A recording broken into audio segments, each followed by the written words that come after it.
Destin couldn't be bothered to waste words on them. Pushing both of them aside, he quickly checked Dahlia's pulse. His expression darkened. Dahlia's pulse was weak, and her breathing was so faint it felt like it could disappear at any moment. "Get the hell out of here, Reese. Get your filthy hands off my daughter," Florence roared, trying to push Dustin away. But Dustin glared at her and said, "If you do not wish for anything bad on Dahlia, you better shut the hell up. You." Seeing Dustin's change in attitude, they were all shocked. None of them dared to approach him. After he shouted at them, Dustin took out several silver needles and began treating Dahlia. Her vital energy was weak, so he needed to use his true energy to supply and extend her life, though it would cause side effects on him. It was the simplest and most effective method.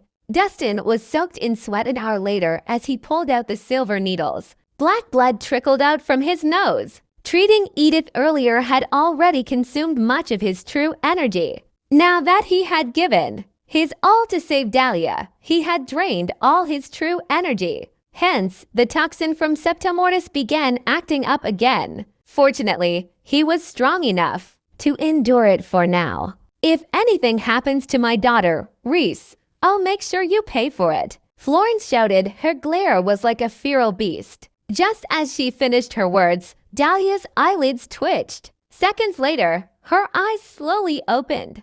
"Dahlia's awake. She's woken up." Julie was delighted. "How are you feeling, Dahlia? Are you feeling uncomfortable anywhere?" Dustin bent down closer to her and asked gently. Dahlia groaned with her brows furrowed. Her gaze was a little unfocused before it quickly turned wary. She looked at Dustin cautiously. "Who are you?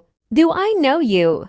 Who are you? Do I know you?" Her words shocked Dustin. Florence and the rest of them exchanged bewildered looks. You don't recognize me." Dustin was stunned. "Should I know you?" Dahlia looked at him coldly. It was like she was looking at a stranger. She looked at him warily as if she wanted Dustin to stay away from her. "Is something wrong? Let me have a look." Dustin went forward to check on her pulse. But the moment he touched her, she recoiled instantly, as if his touch burned her. "What are you doing?" Dahlia looked at him frostily, caution in her eyes. Dustin wasn't used to how she was treating him like a total stranger. Could she be suffering from amnesia? "Dahlia, what's wrong? Don't scare me." Florence was flustered. Looking close to tears, she approached Dahlia and asked, "You can't have forgotten everything, can you? Don't you remember me?" "Mom, what are you saying?" "Of course, I remember you." Dahlia looked at her, confused. "You do? Oh, that's great. That's great. It seems like you haven't lost your memories." Florence was overjoyed. "I was worried that you'd forget everything after suffering an impact to the head. That always happens in movies." "Dahlia, do you recognize me then?" Julie asked tentatively. "Of course I do." Dahlia nodded. "And me?" Victoria asked, too. "Aunt Victoria, what's up with all of you? You're all behaving weirdly." Dahlia looked at them curiously. All right.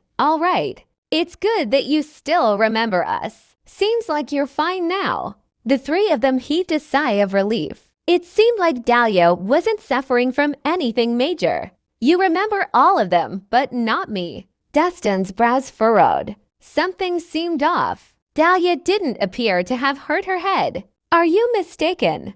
I don't know you." Dahlia turned to look at Dustin. She looked at him coldly, like she was wary of him.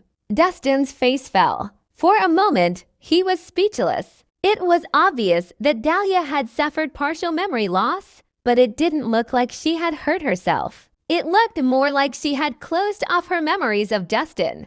In a way, that was one of the body's defense mechanisms. When a person has experienced something too unbearable, the body would choose to forget about it. That was a body's instinct and a way of coping. There was no treatment for that. Whether or not the patient regains their memory depends on themselves. "Mom, who's this? Should I know him?" Dahlia looked at Florence. An idea struck Florence. and she quickly shook her head. He's an insurance agent. He barged in and insisted on promoting his insurance package. I can't seem to drive him away. How annoying. Then she shooed Dustin out. Hey, why are you still standing here? Go on, get out. Don't be a nuisance here, or I'll call the cops. She eagerly wished for Dahlia to forget about Dustin so she could start afresh. With her daughter's looks and assets, it wouldn't be a stretch for her to marry into royalty. You don't remember me, I guess. It's a good thing, too. Dustin forced a smile. He wasn't sure how to feel about this turn of events. He and Dahlia had agreed to part on good terms. He had only rushed to the hospital because he had heard she was in a life-threatening condition. Now that he saw that she was fine, he was at ease. As for her selective amnesia, he thought it was quite a good thing for both of them. They no longer had to suffer and could live peacefully. Take care and don't do anything reckless anymore. We'll meet again in the future. Dustin turned to leave after saying farewell. It seemed like things were fated to end between them.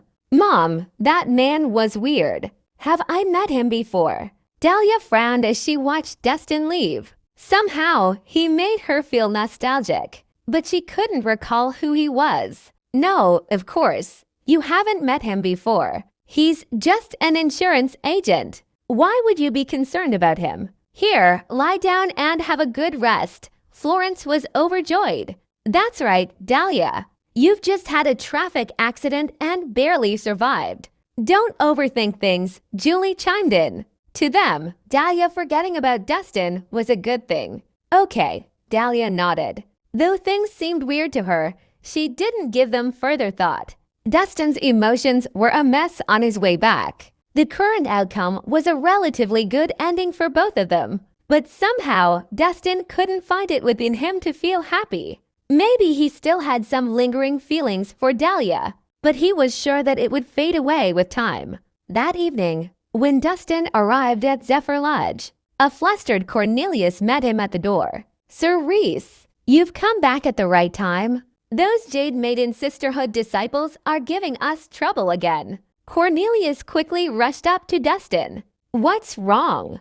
Dustin asked. Some of our men had a conflict with them, and they broke all our men's legs. Those women are going out of hand. Cornelius was furious. How dare they go around beating people up on my territory? Let's go. I'd like to see the situation. Dustin frowned and headed straight for the infirmary. Cornelius followed right behind him. After treating Edith, Dustin thought he would let her rest there for 2 more days. But now, barely half a day had passed, and they were already causing trouble. Those women were a troublesome lot. Outside the infirmary, several disciples of the Kirin gang lay on the ground, wailing in pain. All of them had their legs broken. The Jade Maiden Sisterhood disciples stood around them arrogantly, looking down on them. How dare you provoke us when that's all you got? You truly overestimate yourselves. Ladies, throw them out. Then the Jade Maiden Sisterhood disciples dragged those from the Kirin gang by their broken legs. The screams and wails instantly got louder. Stop! Dustin strode in and looked at them coldly. How dare you lot behave so unruly here? The Jade Maiden Sisterhood disciples backed off when they saw Cornelius behind Dustin. They feared him. Sir Reese, you finally come. These women are so arrogant. They just beat us up because things didn't go their way. They're too much. The disciples of the Kirin gang, who had their legs broken, immediately complained. What exactly happened?